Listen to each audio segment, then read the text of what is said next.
Hello everyone, welcome to विद्यार्थी tutorials. विद्यार्थी tutorials के इस ऑनलाइन प्लेटफॉर्म पे आप सभी का स्वागत है। देखिए, अपनी ये जो वीडियोस की सीरीज रहने वाली है, ये रहने वाली है क्लास 9th यानी कक्षा 9 के हिंदी मीडियम वाले बच्चों के लिए, जो कि रहेगी पूरी की पूरी किसके ऊपर, सामाजिक विज्ञान के ऊपर। जिसमें अपन सामाजिक विज्ञान की जितनी किताबें हैं, सभी के सारे जो अध्याय यानी चैप्टर है, उनको अपन डिटेल में पढ़ेंगे और समझ लेंगे। ठीक है। अगर बात करें अपन सामाजिक विज्ञान के, सबसे पहले जो आपकी किताब है वह है समकालीन विश्व यानी कि आपकी इतिहास की किताब। इतिहास की किताब का जो पहला चैप्टर है बेटा, वो है आपके फ्रांसीसी क्रांति। फ्रांसीसी क्रांति के अंदर जो शब्द फ्रांस है, वो एक देश का शब्द है। अपन सबसे पहले इसको चैप्टर को पढ़ने से पहले अपन ये देखते हैं कि जो फ्रांस है, ये फ्रांस है कहाँ। तो आपके सामने जो ये बना हुआ है, ये आपके विश्व का मानचित्र है। विश्व का मानचित्र, जिस विश्व के मानचित्र में अगर ध्यान से देखा जाए तो बेटा ये है आपका उत्तरी अमेरिका, ये है आपका दक्षिणी अमेरिका। इधर की साइड आएंगे तो ये अपना ऑस्ट्रेलिया, ये आपका क्या है, अफ्रीका। इधर की साइड अगर बात करें बेटा, ये है आपका एशिया, जिस एशिया के अंदर यहाँ पे अपना हमारा भारत महान इंडिया है। इधर की बात करें तो अपना ये क्या है बेटा, यूरोप। तो यूरोप के अंदर ही, यूरोप को ही अगर मैं यहाँ से जूम आउट करूँ थोड़ा सा, तो यूरोप को अगर मैं जूम करूँ तो यूरोप के अंदर ही फ्रांस है। तो ये जो यूरोप है, पूरा का पूरा महाद्वीप, यूरोप महाद्वीप। और याद रखिएगा, यूरोप को एशिया से अलग करता है यूराल पर्वत और ठीक है, यूराल सागर, दोनों एशिया को किससे अलग करता है, यूरोप से। तो इसी यूरोप के अंदर एक देश है जिसका नाम है आपके फ्रांस। ठीक है। और इसके इधर की साइड सागर है, इसके इधर की साइड क्या है, यूके। यूके यानी उत्तराखंड नहीं है बेटा, ये है यूनाइटेड किंगडम यानी कि आपके ब्रिटेन उस समय का, इंग्लैंड ब्रिटेन वाला। तो इस फ्रांस की बात कर रहे हैं अपन। ये जो फ्रांस है ना, इस फ्रांस की बात कर रहे हैं कि इस फ्रांस में क्या हुआ था, किस तरह से क्रांति हुई थी। फ्रांस की बात क्यों कर रहे हैं अपन, क्योंकि ये जो चैप्टर है ये पूरा का पूरा है बेटा 18वीं सदी के ऊपर।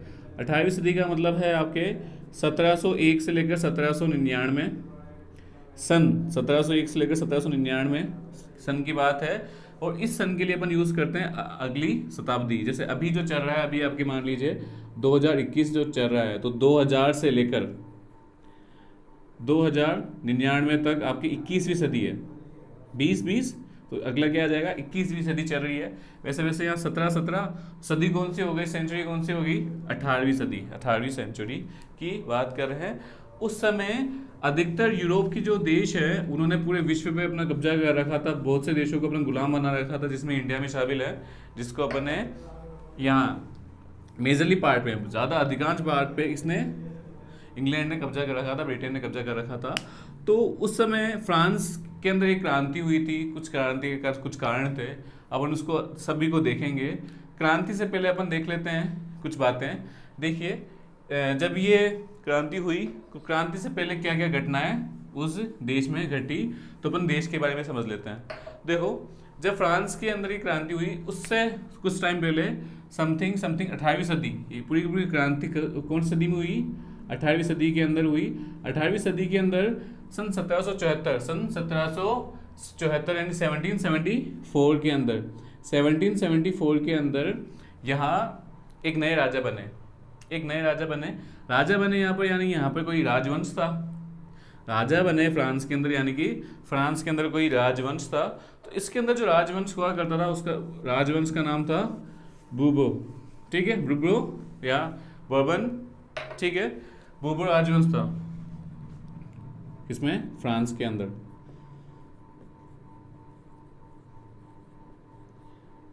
ठीक है, उस राजवंश के अंदर एक नए राजा जिसका नाम था लुइस 16, एक नए राजा बने। इस समय इस देश के ऊपर बहुत ज़्यादा क्या था, बहुत ही ज़्यादा कर्जा था। यानी इनके अंदर बहुत ज़्यादा जो पैसे की कमी आ रखी थी देश के अंदर, किसके अंदर, फ्रांस के अंदर। अब ये कर्जा यानी जो आ रखी थी, ये कर्जा जो आ रखा था, इस कर्जा आने के जो कारण थे, अपन कारण की बात कर लेते हैं। मेजरली यहाँ पर इनके कर्जे के 3 कारण थे। पहला तो था कि रिसेंटली यानी अभी हाल फिलहाल ही इनका विवाह हुआ था, लुई 16 का हाल फिलहाल ही विवाह हुआ था। विवाह हुआ था ऑस्ट्रिया, ऑस्ट्रेलिया नहीं है ये, ऑस्ट्रिया है। ऑस्ट्रिया भी क्या है, ये कंट्री है जो ये देश है जो कि यूरोप के अंदर है, फ्रांस के थोड़ा सा आगे ही है ऑस्ट्रिया। ऑस्ट्रिया की ही एक राजकुमारी जिसका नाम क्या था, एंटोइनेट। क्या नाम था ऑस्ट्रिया की एक राजकुमारी जिसका नाम था एंटोइनेट। उनके साथ इनका विवाह हुआ था, तो विवाह में हुआ तो विवाह राजा का हुआ है, खर्चा भी बहुत ज़्यादा हुआ होगा। तो उस समय कर्जे का कारण उनका विवाह। दूसरा कारण क्या था, अगर मैं दूसरे कारण की बात करूं तो दूसरा कारण था यहाँ पे चलने वाला इनका युद्ध। इनका युद्ध चल रहा था, युद्ध क्यों चल रहा था, देखो इन्होंने सहायता की थी किसकी, संयुक्त राज्य अमेरिका, जिसको आप बोलते हैं ना यूएसए को आज़ाद होने में इन्होंने क्या की थी, कराई थी इनकी। इन्होंने बहुत ज़्यादा मदद की थी यूएसए को। यूएसए भी पहले गुलाम था, तो जब उसको गुलामी से आज़ाद कराने के लिए इन्होंने क्या किया था, उसकी मदद की थी। तो उसकी मदद करते समय इनके ऊपर समथिंग कितने का, 10 अरब लिब्रे क्या है, एक मुद्रा है, जैसे अपनी रुपया है, डॉलर है, वैसे वैसे मुद्रा है ये। तो इनके ऊपर कितने 10 अरब लिब्रे का क्या हो गया था, कर्जा हो गया था। और जो कर्जदार थे वो 10%, 10 के सैकड़े से क्या मांग रहे थे इनसे, ब्याज, जो कि बहुत ज़्यादा होता है। 10 का सैकड़ा जो होता है वो बहुत ज़्यादा सैकड़ा होता है ब्याज के लिए। तो 10 के सैकड़े से इनसे क्या मांग रहे थे, इनसे ब्याज वसूल कर रहे थे। तो दूसरा कारण ये था, इसके बारे में कहानी में भी बताऊंगा थोड़ी देर बाद में, यूएसए की। और जो थर्ड था इनके फ्रांस के अंदर एक महल हुआ करता था, जिस महल का नाम था वर्साय, जो कि बहुत बड़ा महल था। तो उस तरह के रख रखाव के अंदर भी क्या होता था, बहुत खर्चा होता था। तो वो खर्चा भी इनके एक कर्जे का प्रमुख कारण था। तो मैं वापस बात करना चाहूँगा कि कर्जे के क्या क्या कारण थे। तो पहले तो ये था कि इनका विवाह ऑस्ट्रेलिया की जो राजकुमारी है एंटोइनेट उनके साथ हुआ था। दूसरा क्या था कि इनका जो युद्ध चल रहा था, बहुत लंबे समय से युद्ध चल रहा था यूएसए की आज़ादी के लिए, संयुक्त राज्य अमेरिका की आज़ादी के लिए, जिसके कारण इनके ऊपर 10 अरब लिब्रे का कर्जा चढ़ गया था। और जो कि कर्ज लेने वाले थे, वसूल करने वाले, वो इनसे 10% के ब्याज दर से पैसे वसूल कर रहे थे, मांग कर रहे थे।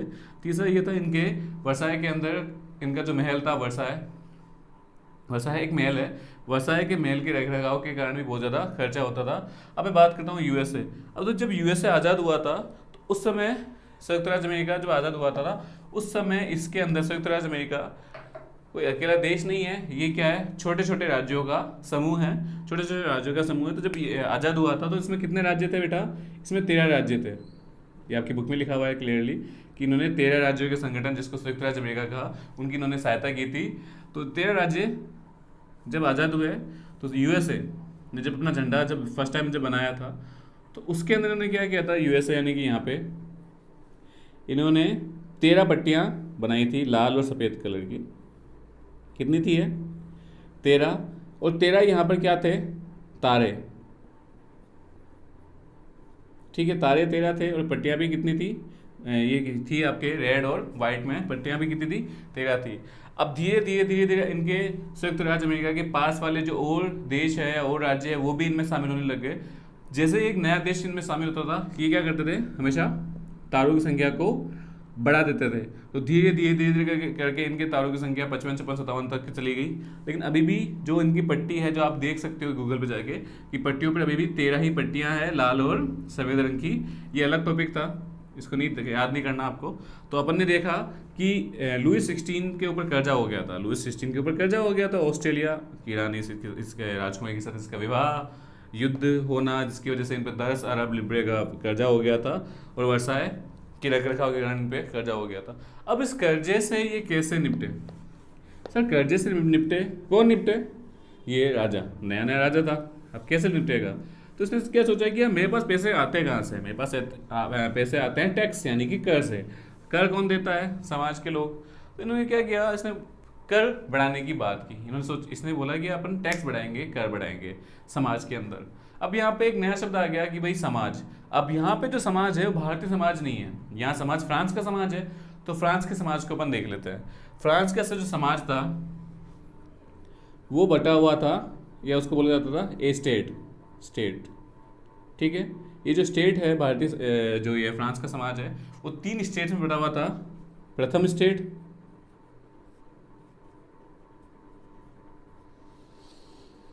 द्वितीय स्टेट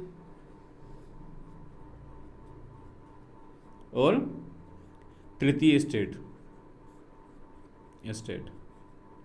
देखो प्रथम स्टेट में कौन आता था, तो याद रखिएगा प्रथम स्टेट में आते थे आपके पादरी, यानी कि जैसे आपने यहाँ पर होते हैं ना किसी भी धर्म के जो गुरु होते हैं, चाहे वो आपके इसको मौलाना बोल लो, गुरु बोल लो, या जो पुजारी, वैसे वैसे यहाँ प्रथम स्टेट में जो आते थे वो आते थे, इनके यहाँ होते थे चर्चेस, चर्च के होते थे पादरी यानी प्रिस्ट, तो इनके होते थे पादरी, पादरी वर्ग आता था इसमें, जितने भी जो पादरी वर्ग होता था उसमें आता था।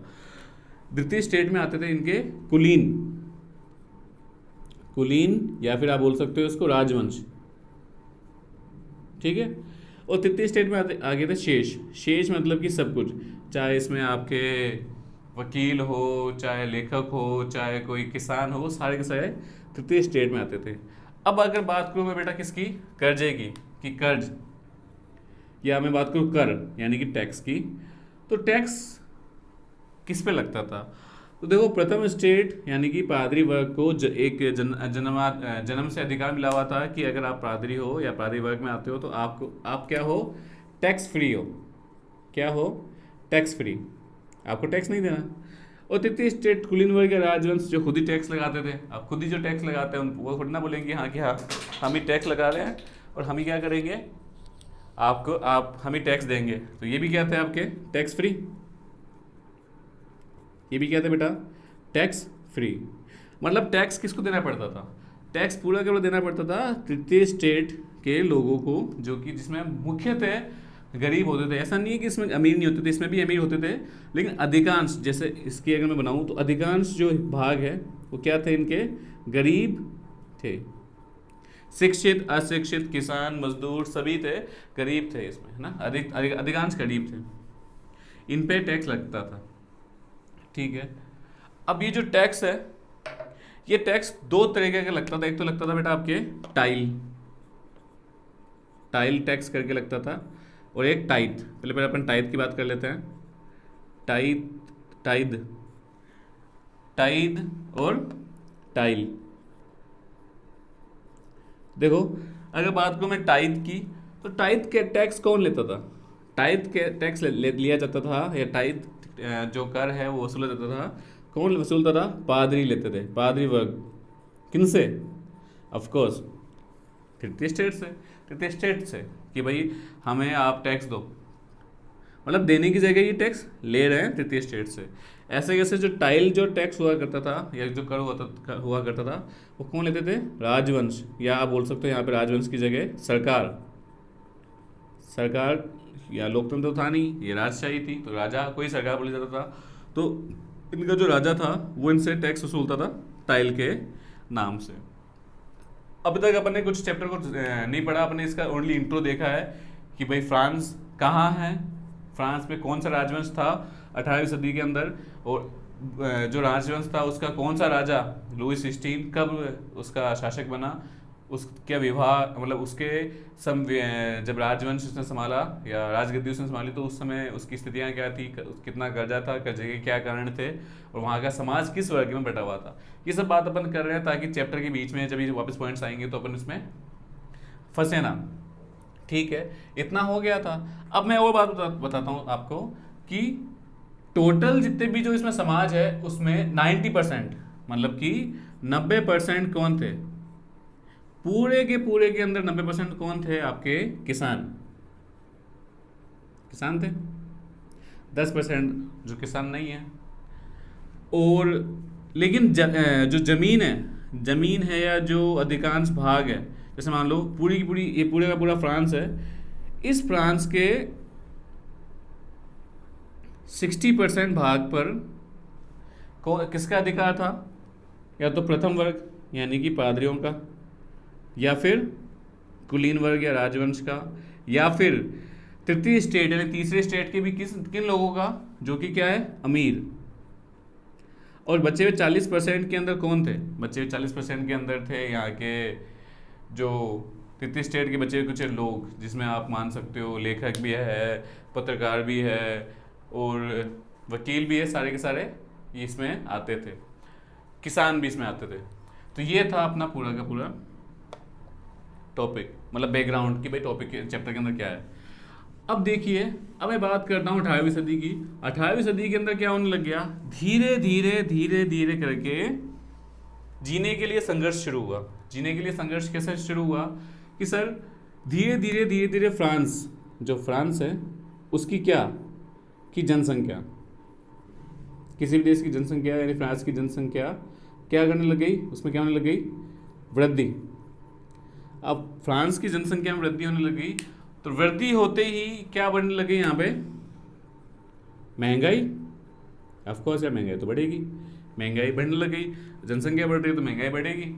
अब महंगाई बढ़ते बढ़ते बढ़ते बढ़ते महंगाई की एक इतनी सीमा हो गई कि लोगों, जो लोग हैं, गरीब लोग हैं, उनके पास इतना भी पैसा नहीं था या इतना भी साधन नहीं था कि वो अपने सुबह शाम का खाना या 2 जूल की जो रोटी है उसकी व्यवस्था कर सके। अब यहाँ पे रोटी की बात नहीं होगी, फ्रांस है, फ्रांस में रोटियां नहीं चलती, वहाँ पर वो बेसिकली डबल रोटी, जिसको अपन इंग्लिश में ब्रेड बोलते हैं, वो ब्रेड कंज्यूम करते थे, गेहूं से बनी हुई ब्रेड कंज्यूम करते थे, इसका उपयोग करते थे। तो इतनी महंगा हो गई थी कि वो ब्रेड तक नहीं खरीद पा रहे थे, मतलब खाना भी नहीं खरीद पा रहे थे। उस स्थिति को बोला जाता है बेटा जीविका संकट, मतलब कि एक ऐसे चरम बिंदु जिस पर कोई व्यक्ति अपने जीवित रहने के लिए जो आवश्यक संसाधन होते हैं उनको भी मतलब एकत्रित नहीं कर पाता, उसको बोला जाता है जीविका संकट। ये स्थितियां यहाँ पर आ गई थी। अब यहाँ से धीरे धीरे क्या होगा, एक कारण ये था फ्रांस की जनसंख्या वृद्धि के कारण महंगाई बढ़ गई, ऊपर से टैक्स बढ़ने वाला था। अब टैक्स बढ़ने वाला था तो लोगों में क्या था, क्रोध था, आक्रोश था, वो धीरे धीरे भर रहा था और फिर फूटेगा एकदम से। ठीक है, ये तो भाई हो गई जीविका संकट की बात। इसके साथ ही क्या था, मैंने देखा अभी तक अपन ने बात की या तो इस समाज के अंदर अमीर लोग थे या गरीब लोग थे, मिडिल क्लास यानी कि मध्यम वर्ग की बात नहीं हुई। अब देखो धीरे धीरे एक नया वर्ग शुरू हुआ इनके वहाँ पर एक नया वर्ग आ गया इनके समाज के अंदर जो मध्यम वर्ग से था। मध्यम वर्ग का बेसिक मीन्स क्या है कि तृतीय स्टेट के वो लोग जो शिक्षित थे लेकिन उनके पास इतने संसाधन नहीं थे कि वो अपने आप को अमीर बोल सके, मतलब पैसे उनके पास, शिक्षा तो है, एजुकेटेड है, लेकिन वो क्या है, वो मिडिल क्लास है, मतलब कि उनके पास ज़्यादा अपनी ज़मीन नहीं है और ज़्यादा ना ही वो राजवंश से कोई बिलोंग करते हैं। तो मध्यम वर्ग का उदय हुआ। मध्यम वर्ग में कौन आता है, मध्यम वर्ग में अधिकतर आते हैं अपने जैसे कि समाज में आए थे, जैसे वकील आ गए, लेखक आ गए, दार्शनिक आ गए, बड़े बड़े पत्रकार आ गए, या शिक्षित वर्ग आ गया। अब शिक्षित वर्ग जो है जब शिक्षित हो जाता है तो उसको पता चल जाता है कि समाज के अंदर क्या गंदगी फैल रही है, अगर वो सच में शिक्षित है।